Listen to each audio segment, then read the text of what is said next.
The salt-laced wind whipped off the Atlantic, carrying with it the mournful cries of gulls. But on the morning of October 27, 2022, the tranquil beauty of Cape May, New Jersey, was shattered by a silence more profound than any storm. Eva Carter, a vibrant 28-year-old artist, had vanished. Cape May, a Victorian jewel nestled at the southernmost tip of New Jersey, was known for its quaint charm, its historic inns, and its tight-knit community.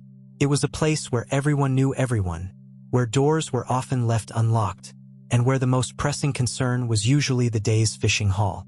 Eva, with her bright smile and her easel always at the ready, was a beloved fixture in this idyllic town. Eva had moved to Cape May 5 years prior, drawn by the town's artistic spirit and the serene coastal atmosphere.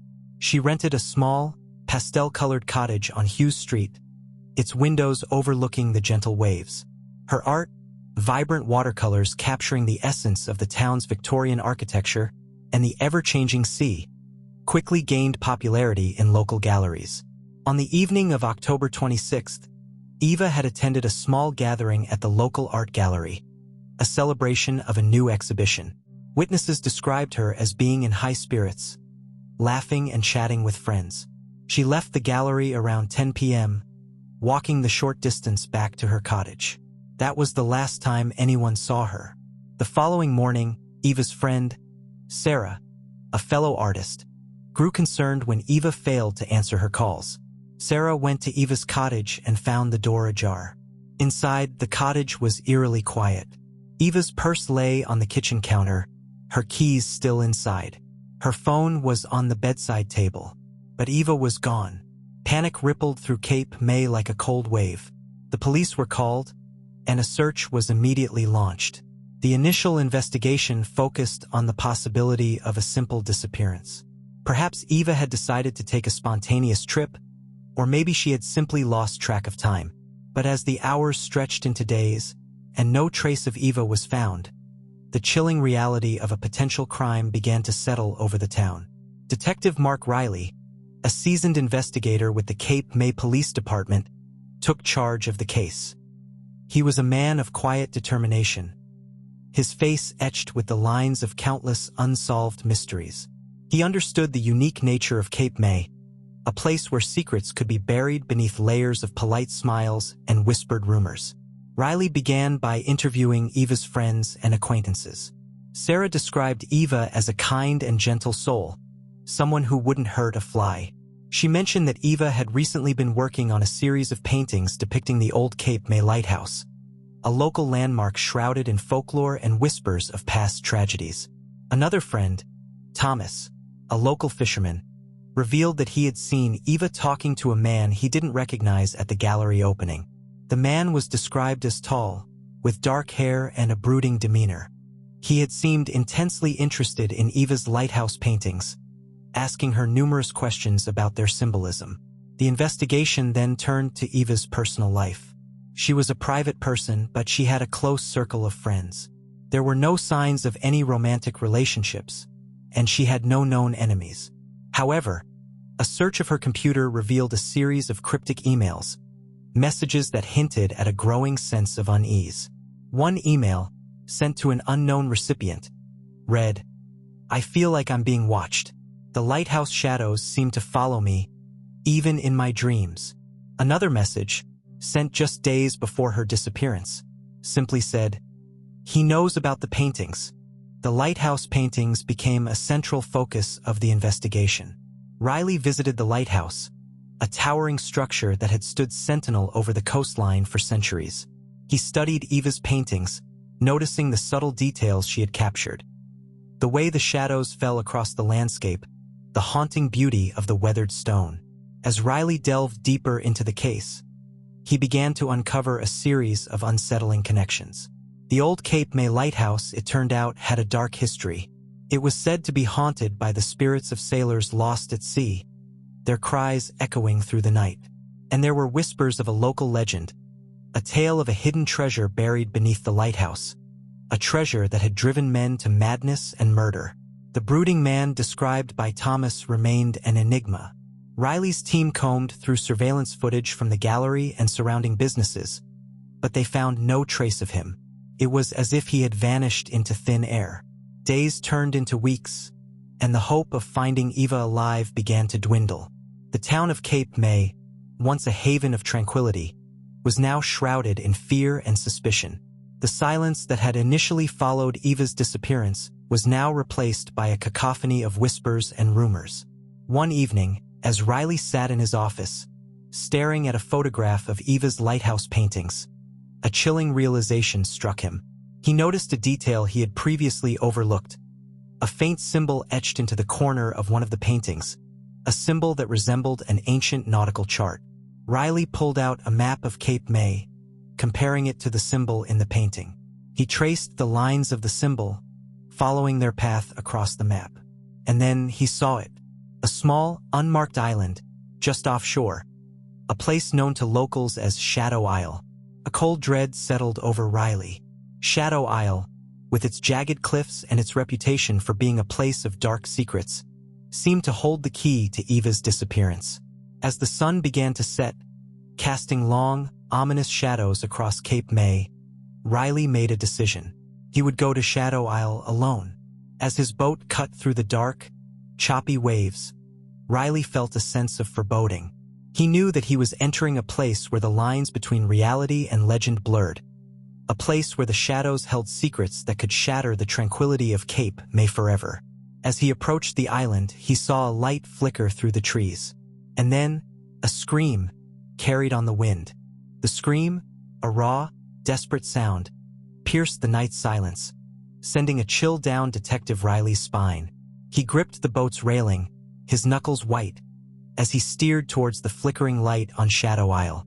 The island loomed before him, a dark, jagged silhouette against the starless sky. The air was thick with the scent of salt and damp earth, and an unsettling stillness hung over the place. Riley docked the boat on a small, hidden cove, the only accessible point on the island's rocky shoreline. He stepped onto the damp sand, the silence broken only by the gentle lapping of the waves. He pulled out his flashlight, its beam cutting through the darkness, and began to make his way inland. The island was a labyrinth of tangled undergrowth and gnarled trees, their branches reaching out like skeletal fingers. The air was heavy with the scent of decaying leaves and the faint, metallic tang of something else, something that made Riley's stomach churn. He moved cautiously, his senses on high alert, listening for any sound, any sign of life. The flickering light led him to an old, dilapidated cabin, its wooden walls weathered and warped by the elements. The cabin stood in a small clearing, shrouded in shadows. A single, dim light shone through a grimy window, casting an eerie glow across the clearing. Riley approached the cabin, his footsteps muffled by the soft earth. He drew his weapon, his heart pounding in his chest. He peered through the window, his breath catching in his throat. Inside, the cabin was a chaotic mess, littered with overturned furniture and scattered papers. In the center of the room, a figure lay slumped on the floor. He kicked the door open, the sound echoing through the stillness. The figure on the floor was a man, his face hidden beneath a tangled mess of dark hair. He was motionless. Riley approached cautiously, his weapon raised. As he got closer, he saw a glint of metal, a knife clutched in the man's hand. Riley knelt beside the man, his fingers searching for a pulse. There was none. The man was dead. A single crimson stain bloomed on his chest, a stark contrast to the pale skin. Riley recognized the man instantly. It was the brooding stranger Thomas had seen talking to Eva at the gallery opening. A wave of dread washed over Riley. He had found the man, but he was too late. He searched the cabin, his eyes scanning every inch of the room. He found a series of maps, ancient nautical charts depicting the coastline around Cape May, and a collection of strange symbols, similar to the one etched in Eva's painting. He also found a small, wooden box hidden beneath a loose floorboard. Inside, there was a journal, its pages filled with cryptic entries and strange drawings. One entry, dated just days before Eva's disappearance, read, "The lighthouse holds the key. The treasure will be mine." Riley's mind raced. The man was clearly obsessed with the lighthouse and the legend of the hidden treasure. But what did Eva have to do with it? And where was she? As Riley examined the journal, he noticed a small, folded piece of paper tucked between the pages. He unfolded it, his eyes widening in shock. It was a photograph of Eva, her face pale and drawn, her eyes filled with terror. On the back of the photograph, a message was scrawled in shaky handwriting. He has her. He's taking her to the caves. Caves? Riley knew of the sea caves that riddled the coastline of Shadow Isle. Dark, treacherous passages that were only accessible at low tide. He looked at his watch. The tide was receding, leaving a small window of opportunity. He grabbed his flashlight and headed out of the cabin, his heart pounding with a renewed sense of urgency. He followed a narrow path that led down to the rocky shoreline. The air was thick with the smell of brine and damp stone. As he approached the caves, he heard a faint sound, a muffled cry, carried on the wind. He quickened his pace, his flashlight beam cutting through the darkness. The entrance to the caves was a narrow, jagged opening, half hidden by the rising waves. Riley entered the caves, his flashlight beam dancing across the damp, glistening walls. The air was cold and clammy, and the silence was broken only by the dripping of water and the echo of his own footsteps. He moved cautiously, his senses on high alert. The caves were a maze of tunnels and chambers, twisting and turning in the darkness. Riley followed the sound of the muffled cry, his heart pounding with each step. He rounded a corner, and his flashlight beam fell upon a horrifying sight. In the center of a large chamber, a figure was bound and gagged, their silhouette barely visible in the dim light. It was Eva, but she was not alone. Standing beside her was another figure, his face obscured by shadows. He held a knife in his hand, its blade glinting in the faint light. Riley raised his weapon, his voice echoing through the caves. "Drop the knife!" The figure turned, his eyes glinting in the darkness. He raised the knife, his voice a low, menacing growl. "You're too late," he said. "She's mine now." Then, from the darkness behind Riley, came a sound, a wet, heavy thud. Riley spun around, and his flashlight beam illuminated a sight that made his blood run cold. Just behind him, a dark figure stood, holding a large, jagged rock, and his eyes were filled with a cold, dead stare. Before Riley could react, the rock came crashing down. The jagged rock crashed down, and Detective Riley's world dissolved into a blinding flash of pain. He crumpled to the damp cave floor, the sound of his fall swallowed by the echoing drip of water. Consciousness flickered, then faded into a black abyss. When Riley regained his senses, the air was thick with the metallic tang of blood, his own. He tried to move, but a searing pain shot through his head. He lay still, his eyes adjusting to the dim light. He could hear voices, muffled and distorted, echoing through the caves. He slowly turned his head. Eva was still bound, her eyes wide with terror, but the man with the knife was gone. In his place stood another figure, a woman, her face obscured by a dark hood. She spoke in a low, raspy voice, her words echoing through the chamber. "The sacrifice is ready," she said.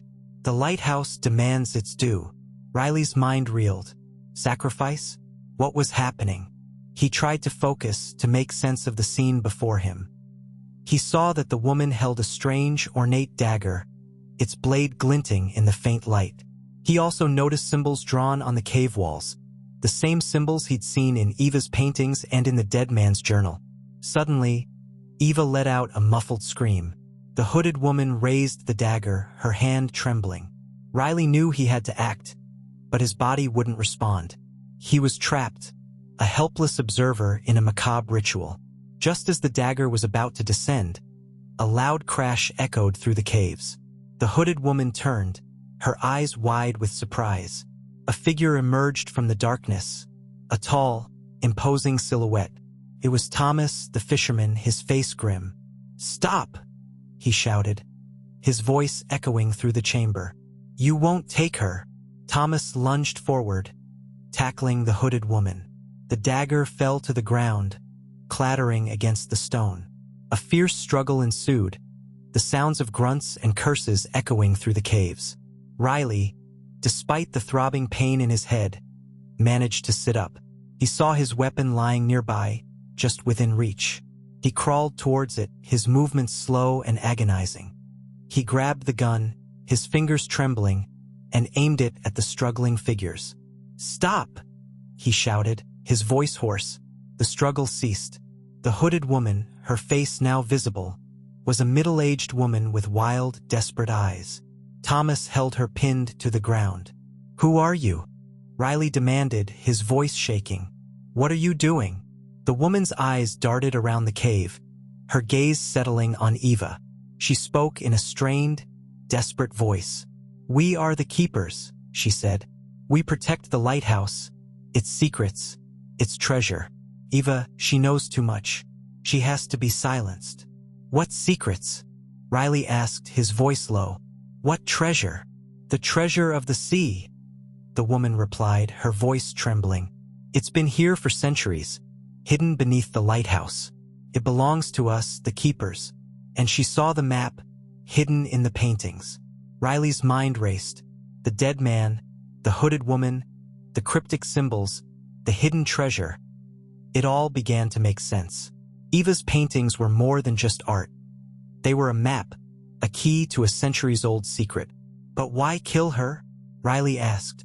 "Why all this?" The woman's eyes filled with a desperate intensity. "The lighthouse demands a sacrifice," she said. "It always has. To appease the sea, to protect the treasure. It is the way of the keepers." Thomas, his face grim, tightened his grip on the woman. "You're insane," he said. "There's no treasure, no sacrifice. Just a twisted obsession." Suddenly, the cave began to shake. A low, rumbling sound echoed through the tunnels. The water level in the cave began to rise rapidly. "The tide!" Thomas shouted. "We have to get out of here." Riley, still disoriented, struggled to his feet. He helped Eva to stand, her eyes wide with fear. The hooded woman, her face contorted with rage, broke free from Thomas's grasp. "You can't escape!" she screamed, her voice echoing through the rising water. "The lighthouse will claim you all." She lunged at Eva, her hands outstretched, her eyes filled with a murderous intent. Thomas grabbed her, pulling her back. They struggled, their figures silhouetted against the rising water.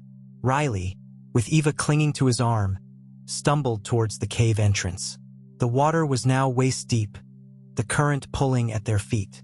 They reached the entrance, the rising tide threatening to trap them inside. As they emerged from the cave, a blinding flash of light illuminated the sky. A massive wave, towering over the coastline, crashed against the rocks, sending a spray of water high into the air.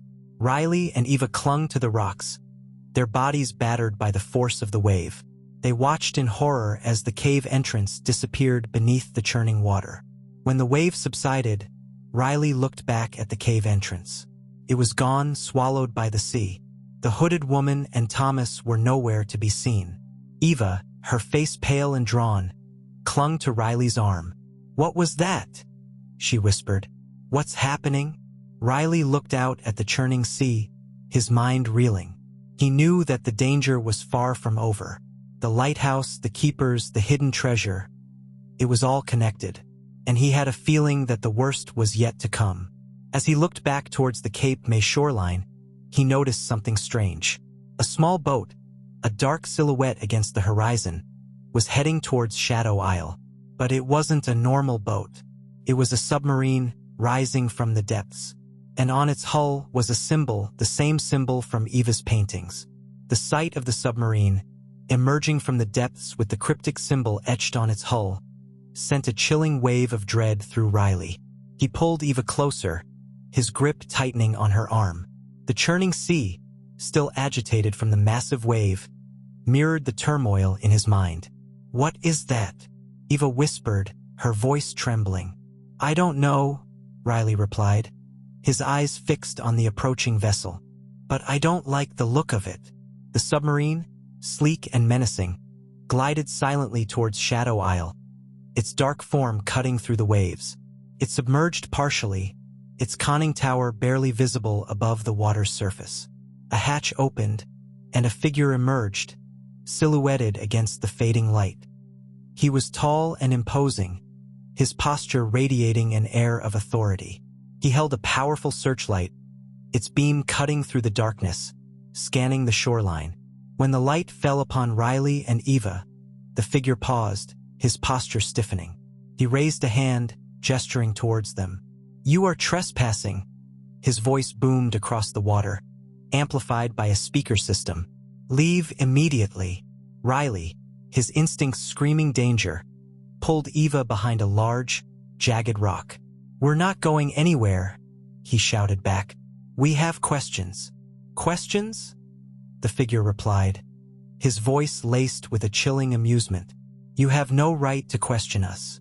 Leave now or face the consequences." "Consequences?" Riley retorted. "Like what happened to Eva? Like the dead man in the cabin? Like the woman who tried to sacrifice her?" The figure's posture stiffened.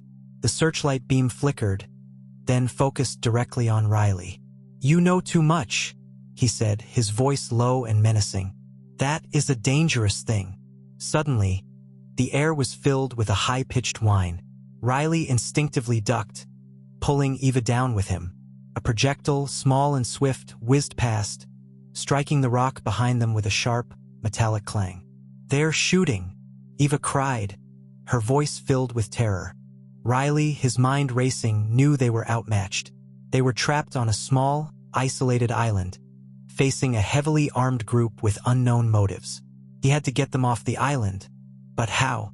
He scanned the shoreline, searching for an escape route. The only option was the small cove where he had docked his boat. But it was on the other side of the island. He would have to lead them through the rough terrain of Shadow Isle. "We have to move," he said to Eva, his voice urgent. "Stay close to me." They scrambled over the rocks, the whine of projectiles echoing around them. Riley used the jagged terrain as cover, leading Eva through the tangled undergrowth and gnarled trees. The air was thick with the scent of damp earth and the metallic tang of fear. As they reached the other side of the island, they saw his boat, bobbing gently in the small cove. But their escape was blocked. A group of figures, armed with rifles, stood guard on the shoreline. "They're waiting for us," Eva whispered, her voice filled with despair. Riley, his mind racing, saw a small, hidden passage leading into the island's interior. It was a narrow, barely visible opening, concealed by thick vegetation. "This way," he said, pulling Eva towards the passage. "We'll have to go through the caves." The passage led into a dark, damp tunnel, the air thick with the smell of mold and stagnant water. Riley and Eva moved cautiously, their footsteps echoing through the silence. The tunnel twisted and turned, leading them deeper into the island's interior. They emerged into a large, cavernous chamber, its walls glistening with moisture. In the center of the chamber, a strange, ornate structure stood, its surface covered in the same cryptic symbols they had seen in Eva's paintings. "What is this place?" Eva whispered, her voice filled with awe and fear. Riley, his eyes fixed on the structure, felt a sense of unease. It was as if the chamber itself was alive, pulsating with an unseen energy. Suddenly, the chamber was illuminated by a blinding flash of light. The ornate structure began to glow, its symbols pulsating with an eerie luminescence. A low, humming sound filled the air, growing in intensity. The ground began to shake, and the walls of the chamber trembled. A wave of heat washed over them, and the air crackled with energy. "What's happening?" Eva cried, her voice filled with terror. Riley, his mind reeling, felt a sense of dread. He realized that they had stumbled upon something far more dangerous than he had imagined. The treasure, the keepers, the lighthouse, it was all connected to this strange, pulsating structure. The humming sound reached a crescendo, and the chamber was filled with a blinding white light. Riley shielded his eyes, his mind filled with a sense of impending doom. When the light subsided, the chamber was eerily silent. The ornate structure was gone, vanished without a trace. In its place, a swirling vortex of energy pulsed in the air, its tendrils reaching out like grasping hands. And then, A voice echoed through the chamber, a voice that was both ancient and powerful. "You have awakened it," the voice boomed, its words resonating through the chamber. "The gate is open."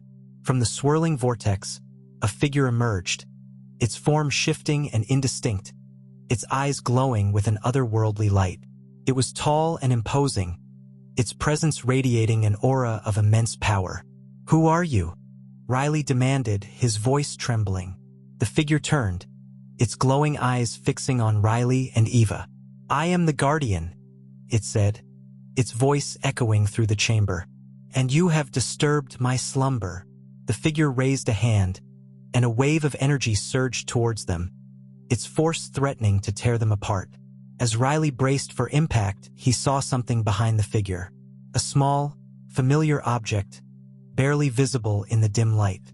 It was a painting, one of Eva's Lighthouse paintings. And on the back of the painting was a message, scrawled in Eva's handwriting. "He is coming." The Guardian's wave of energy slammed into Riley and Eva, throwing them against the cavern wall. Pain exploded in Riley's head, and the world swam before his eyes. He fought to stay conscious, his gaze fixed on the otherworldly figure. Eva, her face pale and drawn, clung to his arm, her eyes wide with terror.